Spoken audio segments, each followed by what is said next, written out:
Some of you may not know exactly what the Commissioner of Education does. Commissioner Holland keeps trying to find out what that is. But officially, what his role would be on an organizational chart is that he's my boss, he's President Oak's boss at BYU, and the people who administer the seminaries and institutes also report to him.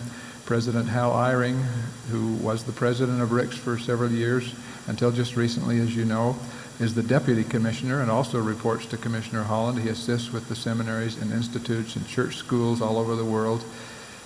And Commissioner Holland reports to the Board of Trustees of the educational system. The president of that board is President Kimball, and his counselors work with him there, and so they looked to him, and he's the kind of the focal point. They look at him this way, and we all look at him this way, and he's supposed to understand everything that everybody needs, from the greatest to the least throughout the church. And to his great eternal credit, he does understand all that. What a blessing it is that a man of his capacities would be the Commissioner of Education.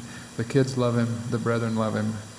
He understands us. He was a great student, he was a great teacher, and he's a fine leader. It's a real treat to have him and his wife here today. My thanks to President Hafen for that generous introduction. I saw the blank looks on your faces, which I would have had too, were I sitting out there, for all of that kindness. It reminds me, your reaction and mine reminds me of the story I would have told a couple of you, but it's the story of the young man from southern Idaho who found himself in World War II, drafted and sent against his wishes into the European campaign, and he finds himself in Great Britain in the middle of World War II, and he hates it, hates everything about it, hates the rain, hates the food, hates the fatigues, hates the sea rations, hates the army, hates everything, wants to be home, thinks somebody else is driving his girl to the junior prom, and he's more depressed than if he were on a mission. And he's just frustrated about it, and sees a phone number there written on the wall, in emergency, called, so he's in an emergency, and he calls and gets somebody on there, and he says, I hate all of this. I hate the food, and I hate the rain, I hate the people, I hate the war, I hate the trenches, I hate all of it. Just on and on and on. Sort of a dignified long pause at the end of his speech before somebody on the other end says, Soldier, do you know who this is? And he says, no, I don't. Another sort of pause, and he said, well, you have, in your moment of frenzy, called Supreme Allied Headquarters. This is General Dwight D. Eisenhower speaking. And there's another little pause. And then the soldier says, well, do you know who this is? And the general says, no, as a matter of fact, I don't. And he said, well, thank the Lord for that.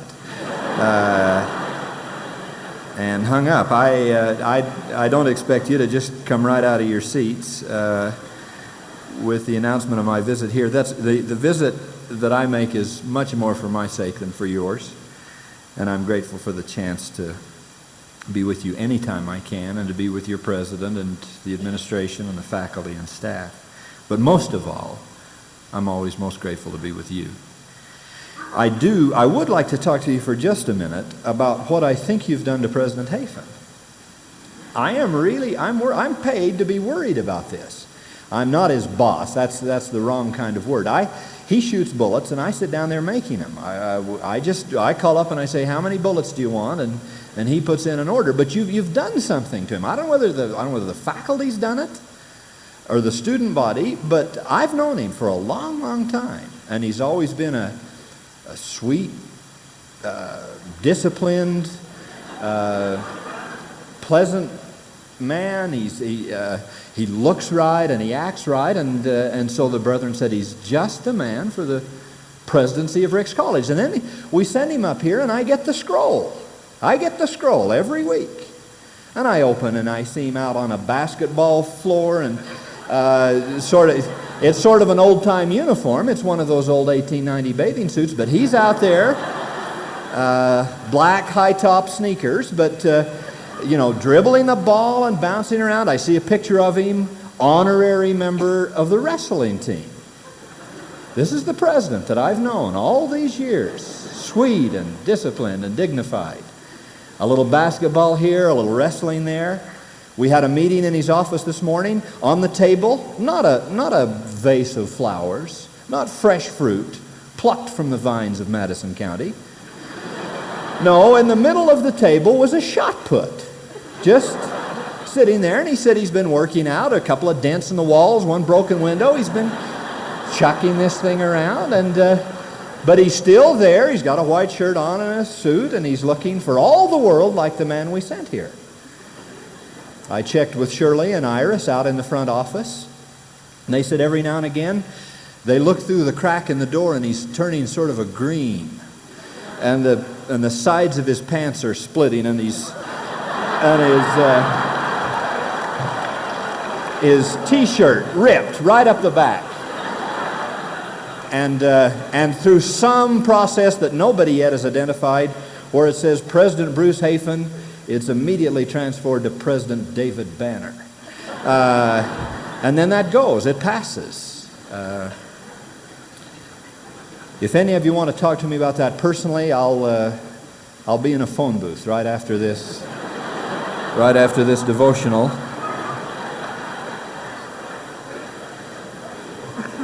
And I will be needing to make a report in Salt Lake. I want to be semi-serious for a moment, which is the best I can do. Everybody I know is mad at the 1970s. One commentator recently said, if I owned the 1970s, I would sell them. A year too early, but not a moment too soon. I assumed that with 1 year remaining in the contract, that 1979 would be traded to the 1980s for 6 months and a fixed sum of some later year. The problem, the problems, plural, go on and on and on. The sort of lamentation about all that's happened economically and socially and politically, and you watch the news and read the newspapers, and you know all of those problems. And I say, how can that be? What can be wrong with a decade that has given you not only shake and bake, but Mork and Mindy, and clones, and frozen yogurt, and R2-D2, and King Kong, the big fellow with the raccoon coat? That kind of decade obviously can't be all bad. I encourage you, as you face the future, to not become what Elder Gordon B. Hinckley once called pickle suckers. Those schooled in the venom and invective of sort of saline views of life. I hope that you can, as encouraging and as faithfully and as devoutly as you need to be, I hope you can face the future with the kind of eye that Latter-day Saints have always faced the future. There weren't, kids, let me reassure you, there weren't any good old days. Somebody in the White House recently, as they sat down to review the Middle East, Iran, Taiwan, inflation, public transportation, and national health in that order, as they sat down to that meeting, said, for the benign 1960s. Benign 1960s. I was in the benign 1960s, and they weren't benign. They were years when cities were gutted, when a president of this country was murdered in the streets, when college campuses literally became battlegrounds, a campus on which I resided and from which I took my wife and children literally into the country, 10 miles, to stay at a friend's house, just in case what appeared to happen would happen. There weren't any benign 1960s. And Mr. Fonzarelli notwithstanding, there weren't any benign 1950s, or 40s, or 30s, or 20s. So at the same moment that I encourage you to be hopeful and positive and enthusiastic, I do want to express one concern. It's a concern expressed best, I suppose, in a magazine I saw recently on a bookstand. I don't know whether it's a magazine you have in Rexburg or not, but it is called simply Self.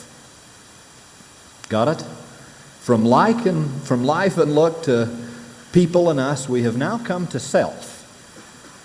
And if I have a concern for your world, and it is of necessity my world, and more than that, I guess our children's world, your children and mine, if I have a concern, it may be suggested in that title. May I read you something?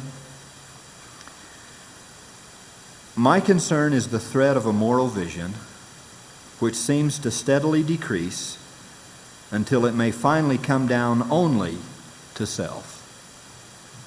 It is one life wide and one life deep, and the devil take the hindmost.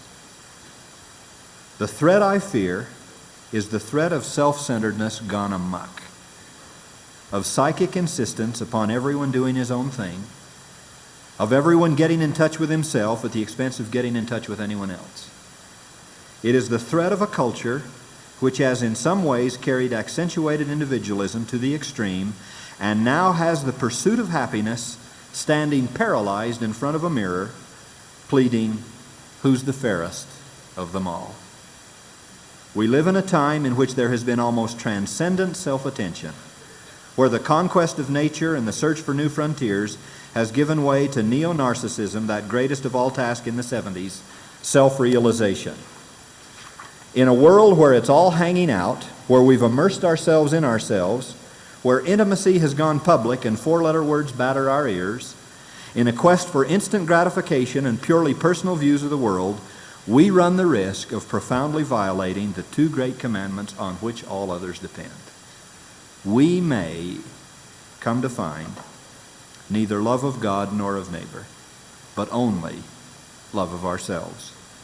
And should that ever be so, then as Pogo Possum would say, we have found the enemy, and he is us.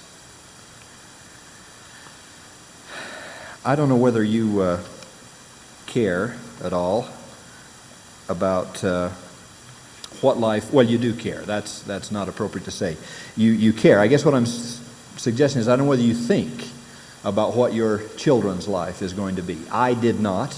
I confess when I sat in your seat, I hardly thought about my life 10 years from now, let alone my children's 20 or 30 from now. But I invite you to do so and to consider the possibilities and the damages of a world that may, in fact, be that preoccupied with self-centeredness or selfishness or my own life or do my own thing at the expense of what it takes for us to live together. Because it becomes theological. It is not just what you do at Rick's College, and it isn't just what you do in your apartment or what you do in your branch or what you do in the local school club. The implications go on and on and on, and it's one thing to talk about Rexburg, but it's only slightly more to talk about the United States, and it's only just a leap, I suppose, to talk about a Middle East crisis that's as recent as this morning's newspaper and news. And finally, theology. O God, put away justice and truth, for we cannot understand them and we do not want them. Leave thy heavens and come down to our earth. Become our uncle. Look after baby. Amuse grandfather. Escort madam to the opera. Help Willie with his homework. Introduce Muriel to a handsome naval officer. Be interesting and weak like us. And then we will love you as we already love ourselves. That's why I say it's theological. Political problems, economic problems, social problems, cultural problems, academic problems, apartment problems, Ricks and Rexburg problems, Ryrie and Roberts and Rupert problems. I've got to avoid that. I start to get into that, and then I'm in real trouble. But those problems are theological. You push them far enough and ask enough about them and pursue them to the logical extension, and it is a statement about what our relationship is with God and what these commandments mean. Loving God, loving other people, loving ourselves in the right way, not loving ourselves in the wrong way, not loving other people in the wrong way. And while that isn't easy to say at a Camp David summit or in some sort of ambassadorial hopping between Cairo and Jerusalem, I'm just suggesting that it's closer to home than that you don't have to go to Cairo to solve at least some portion of the world's problems. My guess is you just need to go to the dorm or to the branch or the ward now, or to class or home. And that can be your roommate's home or your parents' home or your own home as you create it. And if I have a concern, if we care enough, we can deal with inflation, we can deal with world wars, we can deal with energy crises. I believe in that consummate and inconquerable spirit that is a child of God. And that's all of us. And if we care and if we want, we can pursue that.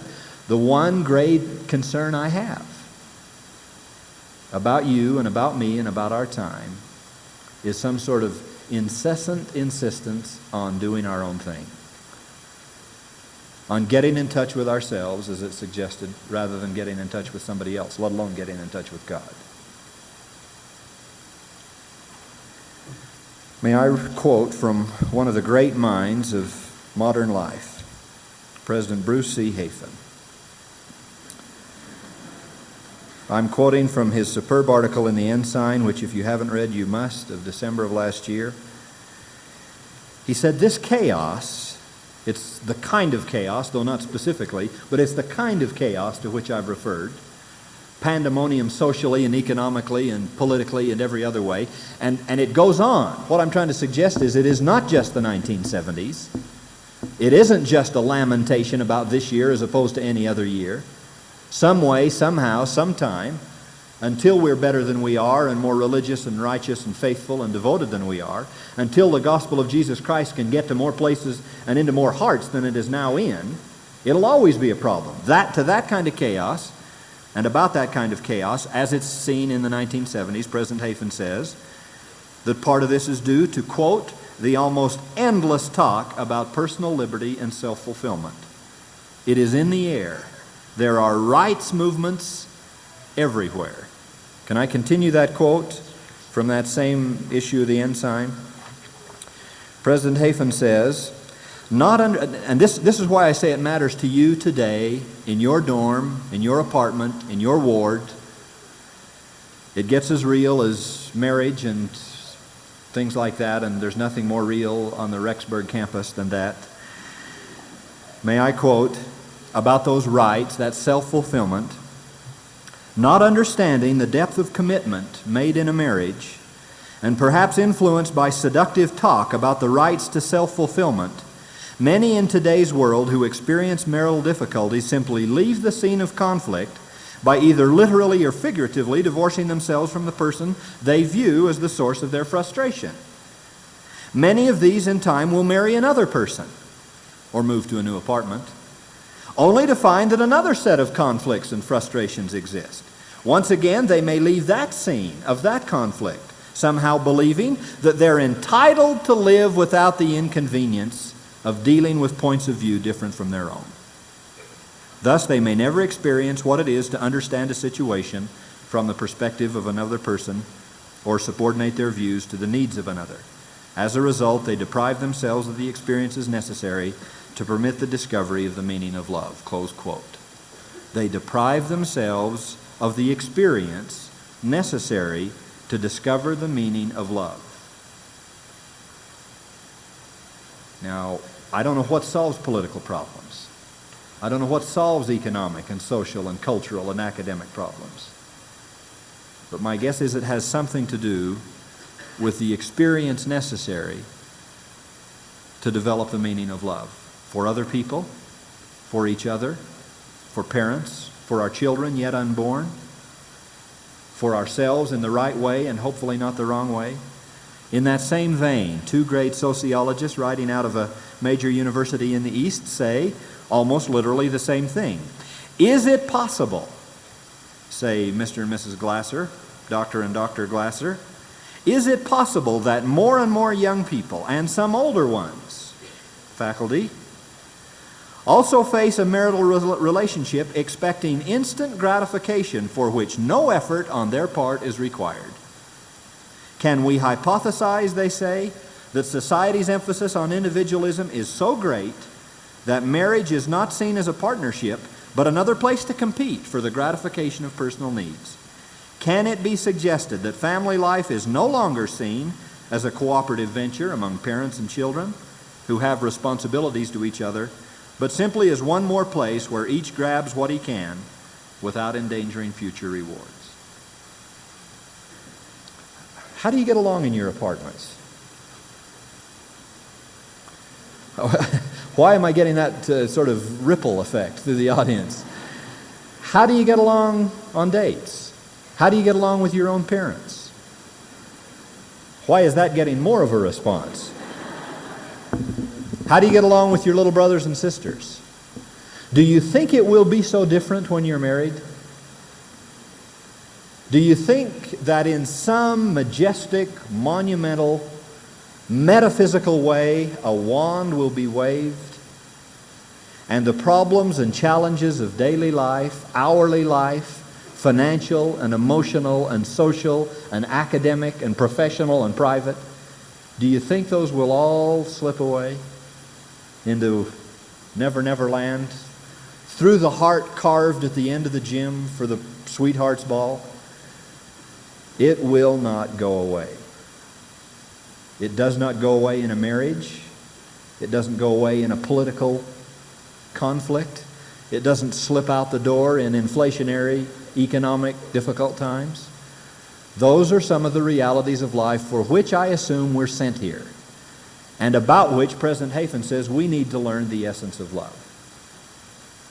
Love for who God is, love for what the commandments are, love for why things work well when we're obedient and why they don't work well when we're not, why we're happier when we're free from sin and unhappy as all get out when we're not, why, for as many implications as those need to have for you in this life, in this hour, on this campus, I hope you're willing to make. It does not seem to me fair of you, in terms of your own personal contribution in this world, in terms of your own willingness to say there are others on this planet besides me, it does not seem to me, to you, or about you, to be fair, to say all the problems are in Peking, or Taiwan, or New York, or Jerusalem. You know and I know that they're not. There are a few problems, challenges, frustrations, heartaches, tears, and triumphs in Rexburg. And you have a chance to do something about it. Would you allow me to tell a story? It is the children of Israel wandering in the desert, passing the same pork and bean can about every 36 months, and wondering how they're going to get out of there. And, is there no end to these sand dunes? A little of this goes a long way. And they send Moses up to the top of the hill to see if he can converse with anybody up there.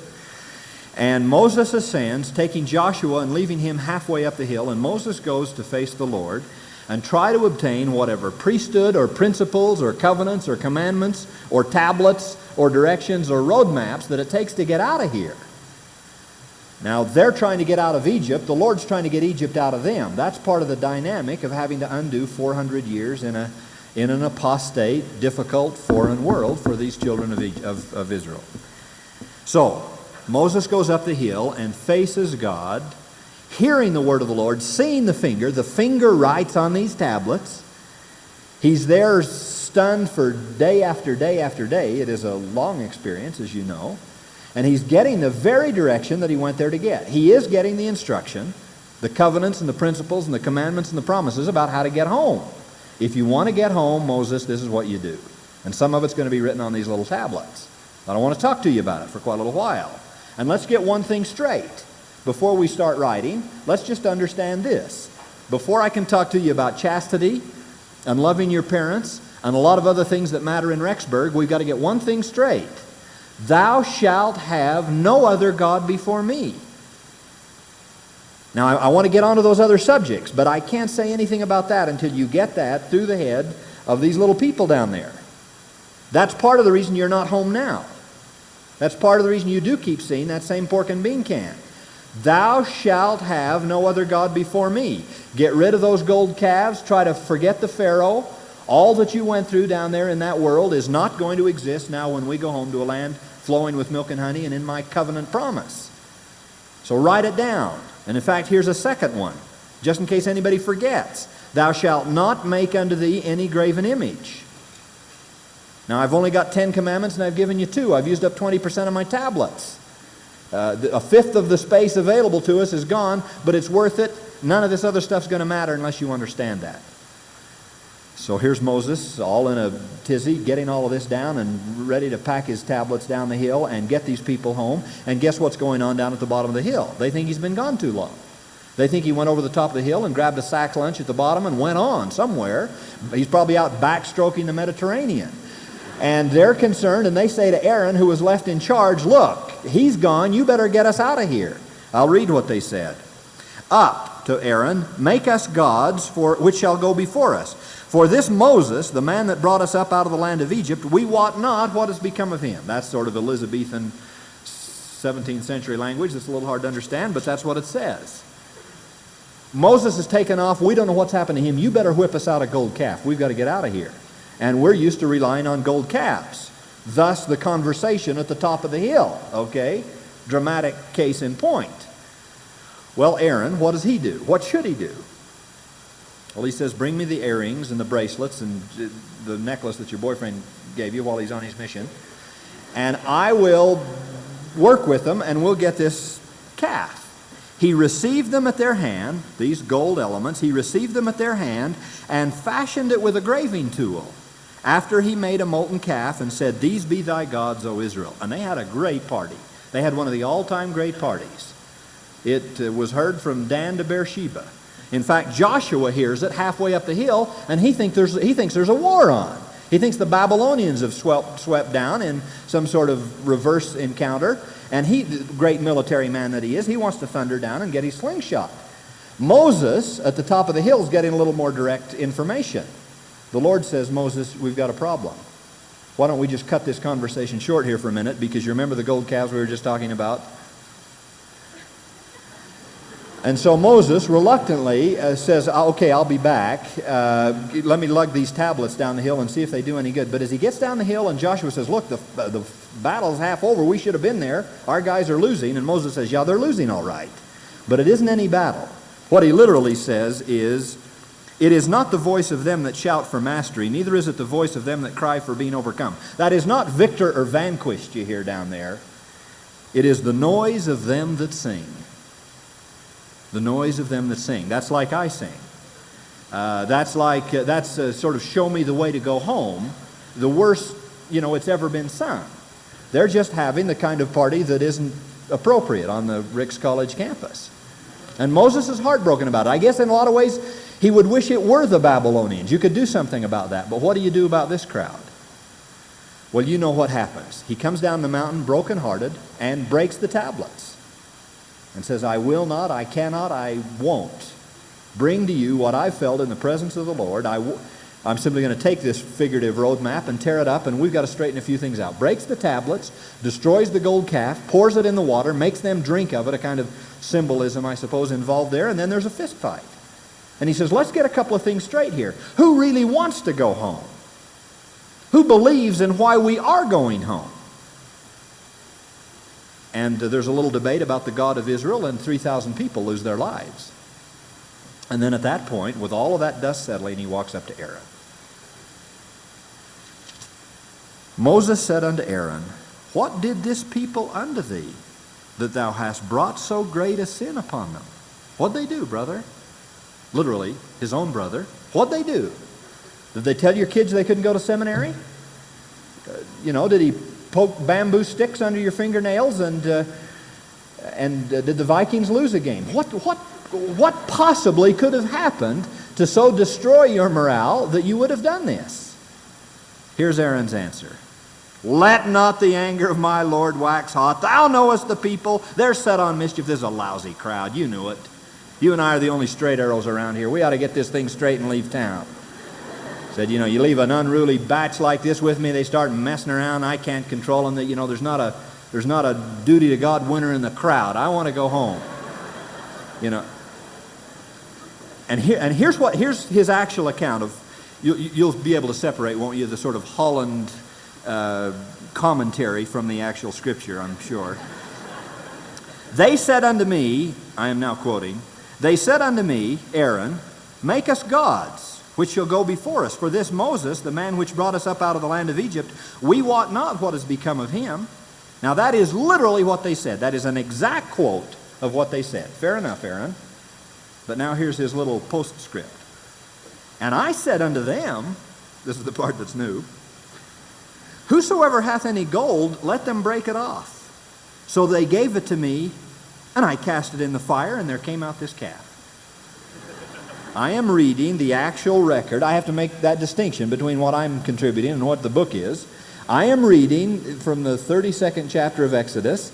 I cast it into the fire, and there came out this calf. Leaped right out at me. I just sort of dumped this gold in there, and straight out of that fire came this calf, moving for all he was worth. Now, I beg your pardon, please. How did that calf come out of there? Aaron received them, these gold pieces, at their hand and fashioned it with a graving tool. He spent 6 weekends with a big Black & Decker up at the shop working on this thing, and he has the sort of audacity to stand up to Moses and say, well, I sort of dumped this stuff and I was nearly run down by this calf coming right out of this fire. I've tried that, and so have you. I've done that. I still do it a little. My wife says. I'm not as flagrant in it. I'm a little more discreet, but I used to do it a lot. My mother is a great cook, and my wife has continued that tradition, and I'm sort of a living example and display to that end. I sleep with 2 chairs on each side of my bed to hold my cheeks up. So I don't get stretch marks on my temples up here. But my mother used to bake cookies. And she'd say on her way to Relief Society, now little sweetheart Lammykins Poochie Poo, don't eat those cookies until I get home. We're going to have a little dinner, sort of all the vitamins and the 5 basic groups and all of that. Or is it 7? And then we will have cookies. I didn't care about any groups, 5, 7, or 20. I wanted cookies. So I say, okay, Mom, gotcha. Right on, Mom. Go do your own thing, Mom. As she heads off to teach her Relief Society class. And to show how indiscreet I suppose I was, unwise, that's why I'm wiser in this day and age, I didn't even let her get out of the driveway. Anybody would have at least followed her down to the street corner and seen her turn the corner, not me. No, there I am, as she comes back in having forgotten the keys to the car. That's how much time I give her. Having forgotten the keys to the car, she comes back in and I'm there. Lid off the jar, both hands stuffed. Great heaping mounds of cookies in both hands. And she, like Moses, wise and sensitive and careful, says, what happened? A little leadership tip there about how you approach a problem. I guess you give people enough rope to hang themselves. I don't know, but foolish, like Aaron, I said something about as smart as a calf running out of the fire. Just walking by and the old cookies jumped out. And you see that is not going anywhere. She's not buying that. And so you just go deeper. Then you say something stupid like, well, you told me if I ever touched them not to put them back. And it's sort of like quicksand. Every movement you're about up to here. And that's okay for an 8-year-old, but it isn't okay for an 18-year-old. Not really. And it isn't okay for an 80-year-old, which Aaron and I are now. At some point, we really sort of need to grow up. What I'm really saying is, Aaron's propensity, Aaron's inclination here is to say, look, Moses, this is everybody's problem but mine. I haven't got a problem in the place. Those people out there, you know them. You know these people, Moses. They're lousy bounders. We've never been able to get a bandolo on one of them. You know how other problems are. And gee, aren't things tough in Jerusalem today? And hope things are settled in Peking. But don't ask me about the dorm on the Ricks College campus. I haven't got a problem in this world. Occasionally a calf runs out at me, but it's not my fault. Well, some of us are fashioning calves in the living room of our dorms, I promise you. And our wards, and our homes, and our families, and our classes. Compare that with you with Moses' response. Now he told the Lord he'd be back, and he has to be back. And he says, you have sinned a great sin, and I will go up unto the Lord, and peradventure I will make an atonement for your sin. Moses returned unto the Lord and said, "Oh, this people have sinned a great sin." How can he bear it? How can he do it? The very speech he was given, the very thing that he's there getting written with the finger of the Lord on these tablets, and he taking quick notes on a 3x5 card so that he doesn't remember to give the speech. The very message he's had about gods of gold, graven images, no other representation of deity before us, and he goes down and here's this wild party around a gold calf. And he comes back to face the Lord and said, they've sinned a great sin. They have made them gods of gold. And my guess is that absolutely chokes in his throat. I don't know that he can get that out very well. Now, if thou wilt forgive their sin, and he's on the verge of a request. Lord, can you turn a blind eye one more time? You know, give us one more shot at that pork and bean can. I know we can get out of here. But he can't even bring himself to ask it. The sentence stops. There's a hyphen in the print. And he can't continue the question. He cannot bring himself to ask for that favor. And he changes his course. He said, Lord, if you cannot, if not. He's really so embarrassed and so disappointed, and I think literally so heartbroken, that he can't even bring himself to say, Lord, once more, can we try once more? Compared to what he felt and what he saw, what he heard from God and what he heard from these songs and singers of a sort of selfishness. You know, it's anybody's problem but mine here. He can't even go on with the question and shifts and says, if not, Lord, if you cannot forgive them, blot me, I pray thee, out of the book which thou hast written. The one man, I think the one man who could go up there and say, Lord, I've had it. I'm up to here with those guys. My own brother included. There isn't one in the crowd that I can depend on any given Sunday to show up and perform any priesthood tasks. The home teaching isn't done, no visiting teaching, no kindness, no charity, big gold calves in every living room. I've had it. Now he's the one man in the room, collectively, figuratively speaking, who could have said that. He's the one man that was not guilty of the transgression. But what does he say? Lord, if somebody has to pay, could it possibly be me? Blot me, I pray thee, out of the book which thou hast written.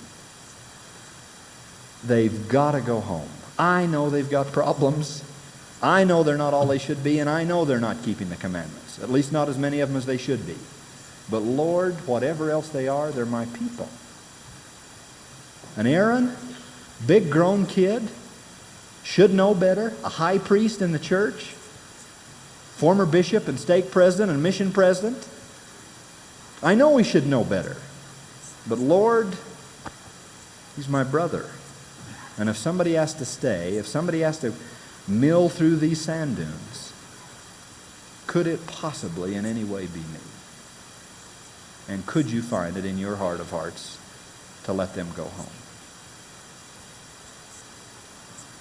What makes a man or a woman do that? What makes you kind when you haven't been kindly dealt with? What makes you patient when other people are impatient with you?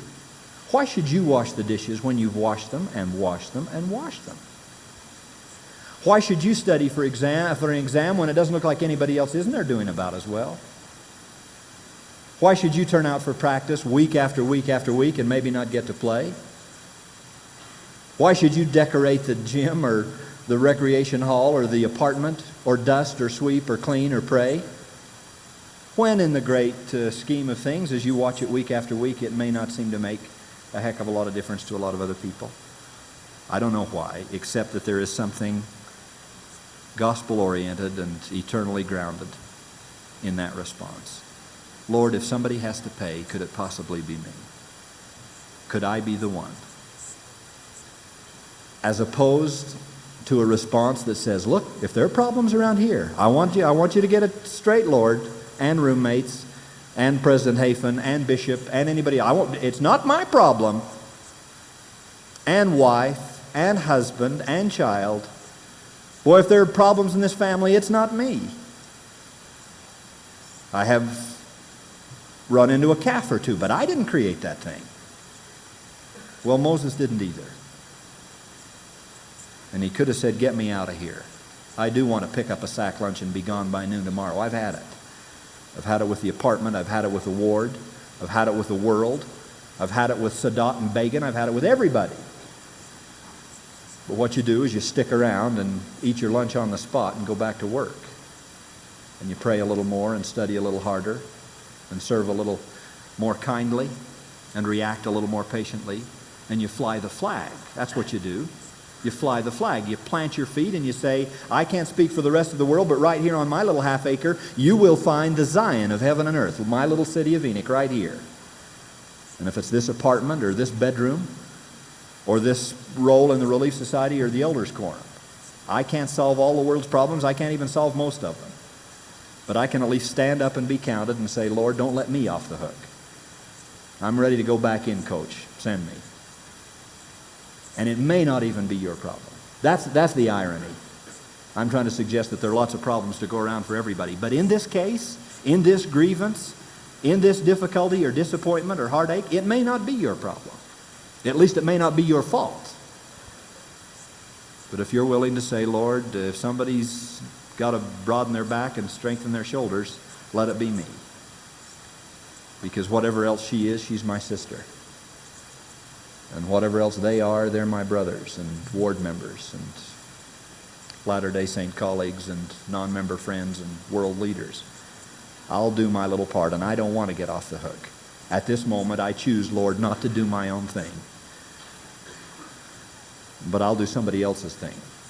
Yours, his, theirs, the church's, the gospel's, the truth.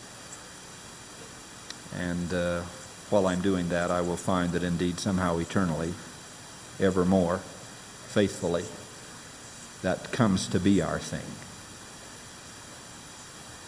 And we learn something about what it means to live together in love and to show the kind of discipline, the kind of real freedom and real rights, the only kind of which I know that are promised in the gospel of Jesus Christ. May I close with a little article that my daughter wrote for her school essay contest. She was asked to write what love is. That was the title under which she was to write, and she didn't have an answer. She didn't know what to put. And she struggled and stewed and wandered around the house and beat on the wall and put her head under the covers and went day after day and couldn't decide how to describe what she thought love was.